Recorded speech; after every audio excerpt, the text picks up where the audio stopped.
Associate Professor Susan Brandt from New York City College of Technology. I collaborated on this paper with Anne-Marie Sowder. She's in the Construction Management and Civil Engineering Department, and I am actually in the Entertainment Technology Department. So we are a hands-on institution, and so we were excited to be able to collaborate on a topic together. So I think that introduces us. So thank you so much, Steve and Basma. Thank you very much. I learned a lot, so I appreciate your presentation.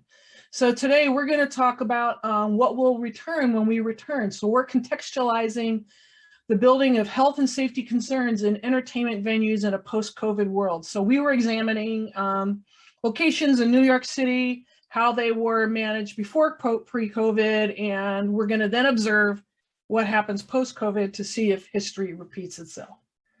So that's kind of where we're at. Okay, so the widespread closure of theaters and entertainment venues, clubs, and other gathering spaces due to the COVID-19 pandemic necessitate a discussion of building health and safety, and when we are ready to get together and gather again in groups to dance, congregate, or just enjoy performances. So what expectations will we have and how will they be set? And what will we return to when we return? So requirements for building occupancy safety vary based on code, expectation, and political will. Priorities tend to shift in the aftermath of specific events. Previous research on health and safety and performance in gathering spaces has focused on sustainability, including short-term impacts to occupational health and safety caused by indoor environment quality, actor shooters, and fire safety. So fire safety in New York City has been of particular relevance because of the role the fire department has played as building inspectors. And so we're going to get into that a little bit today. Their responsibility predates the establishment of the current independent Department of Buildings. And we're going to examine the tragic history of fires and clubs that were used as, places of partying in New York as gathering spaces. There we go. Okay, so we're going to review case studies drawn from fires in New York City social clubs to help identify constraints and efforts to improve building safety, even in the wake of catastrophic events. This paper has two aims: to use case studies in New York City social club fires to identify limiting factors to improving buildings for occupants in the wake of motivating events, and to contextualize these factors within the broader efforts to improve health and safety conditions for performance and gathering spaces in New York City, and how we're going to be inclusive of that push for pandemic safety measures. The resulting analysis highlights a typical conflict between the delivery of the mission and the occupant safety in entertainment and venues, and as well as the lack of enforcement of safety regulations and how that contributes to unsafe conditions for building occupants. Let's see. So in the 1950s in New York City, the social club scene played a significant role for new immigrant communities, such as Puerto Ricans who gathered and celebrated their cultural roots. The Puerto Rican clubs were dispersed throughout Williamsburg, South Side, the Bronx, and East Harlem. In the 1960s and 50s, the older neighborhoods were in transition. As the buildings aged out for locals, they moved to other areas, leaving the enclaves open for immigrant communities. The social clubs were havens for people to find their family members and people from their same hometowns. The Puerto Rican social clubs were centers of activity to find help with language translations, for everything from doctor visits to their children's school activities. Notably, these clubs helped Puerto Ricans to mobilize into political activities inside New York City. So a little history of how the communities got established. So America's first Puerto Rican congressman, Herman Badillo, started his career in political organizations that the clubs formed. He created the Council of Hometown Clubs, or El Congreso del Pueblo, and was one of the groups that worked in the New York Migration Division. Another federation led by activist Gilbert Duran Valentin incorporated some 80 clubs in 1956. He was a labor union organizer, and he specialized in getting Puerto Ricans into unions. So he used the clubs as locations to organize. The federation called the Congress of Puerto Puerto Rican municipalities functioned as extensions of their old hometowns and cities, and they organized the Puerto Rican Day Parade, which is the largest cultural manifestation in New York City.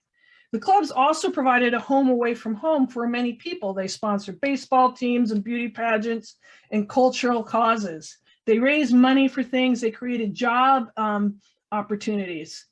And they also took on political positions against local injustice, police brutality, and racism and discrimination. So the hometown clubs were created inside neighborhood communities, and they provided a social outlet for locals and immigrants alike once they were established and opened in the communities. And by the way, these communities still thrive and are alive in New York City today. So because the social clubs were built in older buildings, they were more susceptible to safety concerns. So between 1960 and 1990, a series of tragic fires occurred at these private social clubs, just a few, that served the Latino community. And each New York City mayor reacted to the tragedies by creating a task force that worked to close the illegal private clubs. Quick fixes such as the padlock laws, but with pushback because the immigrant communities did have political clout, pushed off, and the rules for closures would soften. And then at the end of each fire, a task force would get together to get into action, but then the clubs would close, they'd move to new locations and reopen. Only at the incursion of COVID-19 did the club numbers dwindle, and right now, well, actually, as of last summer, I haven't researched since then, I apologize. Currently, we have one Puerto Rican club remaining open in Brooklyn, and that was in 2021, but I'm sure that will change as rules and laws change with COVID-19. So many of the social club venues were converted apartments. They were usually shotgun apartments, and that kind of presented a recipe for disaster. The apartments were typically designed for family living and only one egress to enter and exit from each structure. Owners of the buildings and the club managers were typically ignorant of the changes in safety needs when a location was changed from a home to a place of assembly. These locations began to flourish in poor neighborhoods throughout the city. So the worst incident included the Puerto Rican Social Club in October 25th, 76, El Hoyo Social Club on October 21st, 1988, and the Happy Land Social Club on March 26th, 1990.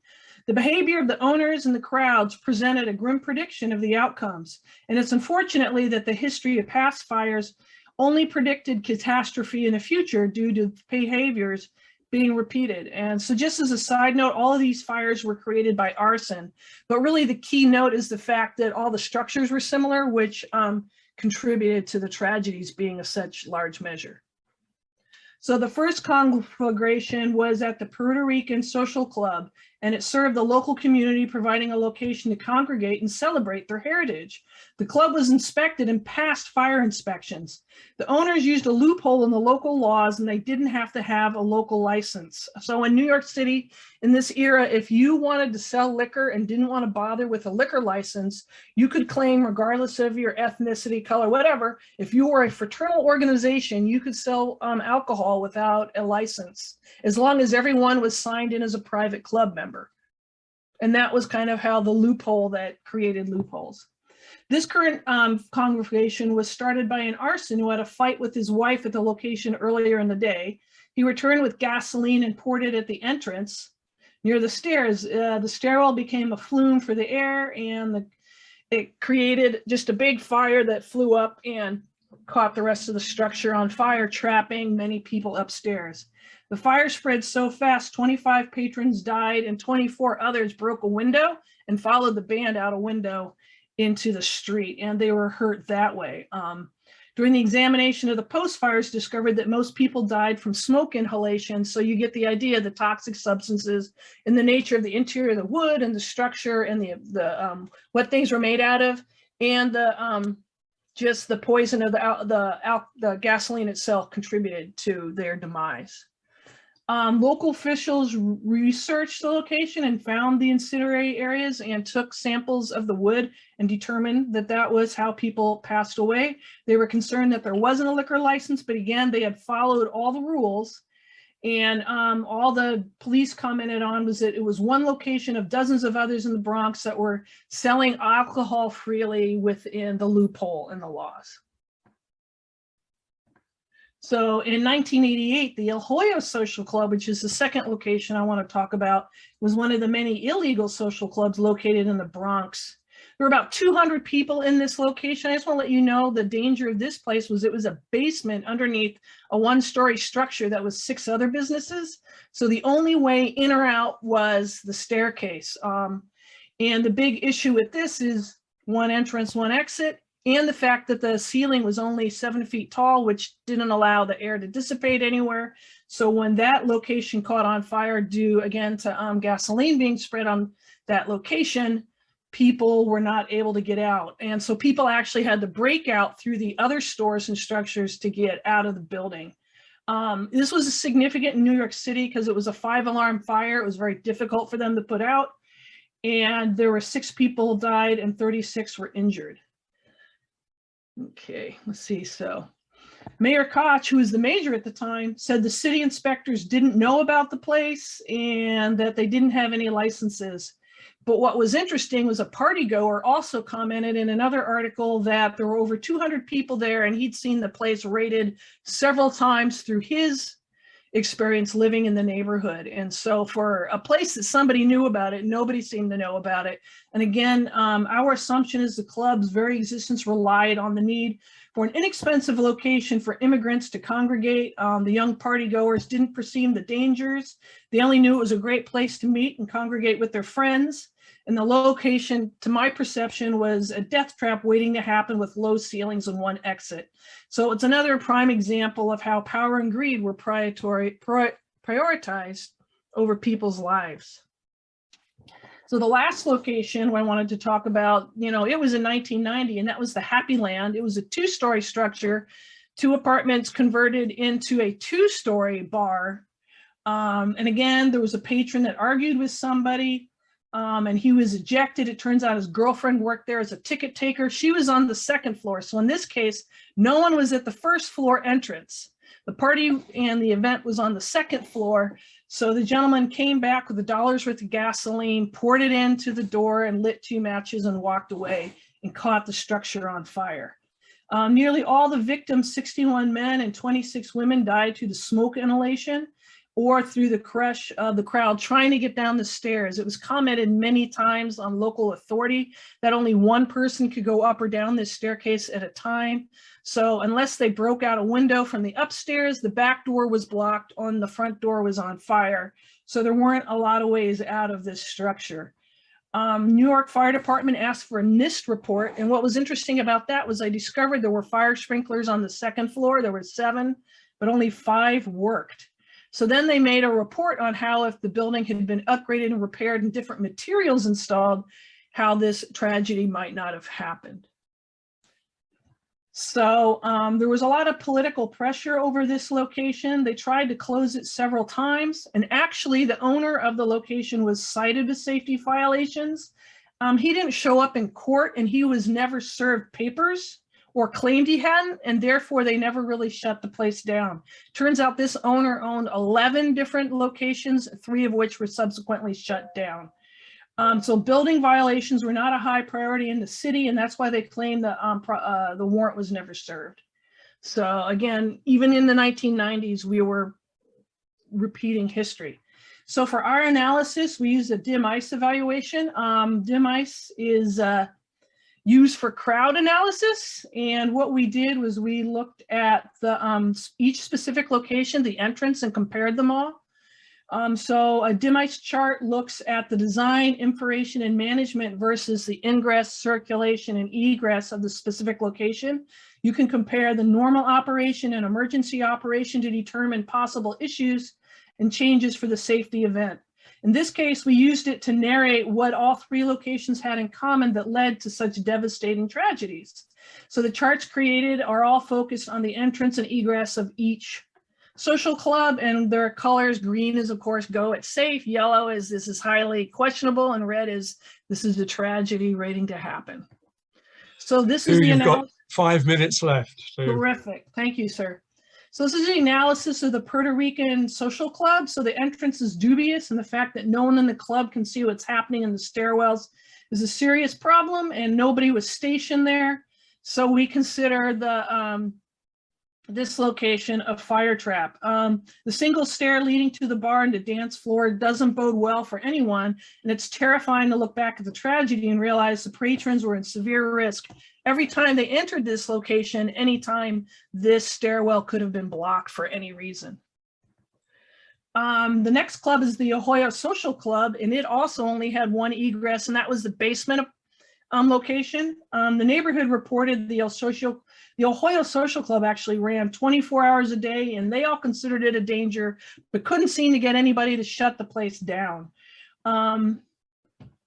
So the basement club couldn't be legal according to the current mayor, and when I did an analysis, I determined that the further a patron got from the door, the less likely they were going to escape with their life. Okay. So the last staircase, the Happyland Social Club, not only was it a narrow place, but it got narrower at the top. It only allowed one person to go up and down when the fire took place. And again, this is another location because nobody was at the door. There was no way to exit. What was interesting, the second location did have someone at the door, and my guess is he got out just fine. We don't know because since it was an illegal location, you never know. The owner of the second location also passed away because he didn't get out because he was behind the bar. Okay, so what we found common themes that can be summarized, which is that the governance failed to enforce the laws consistently over the passage of time. And it was only when each location got politicized that the laws were discussed, but over time, communities fought to have their spaces reopened and things got reopened and changed, but behaviors didn't change, which then led to more tragedies occurring over time. And so our concern is that there's resistance to best practice of following fire laws and fire guidance. And so it'll be interesting to observe if the government informs and enforces their laws as we reopen with COVID-19. We're hoping that management will reduce capacity and promote safety. But again, if free alcohol is allowed to flow and people are allowed to use, odd locations as private clubs, and the buildings aren't upgraded and they're all, over 100 years old with, who knows what the materials are, that toxic fumes will be allowed to flow in the buildings and we'll have another tragedy in our future. So we are watching to see what happens as COVID-19 and opens and spaces reopen and people go back to trying to live life as pre-COVID. So thank you.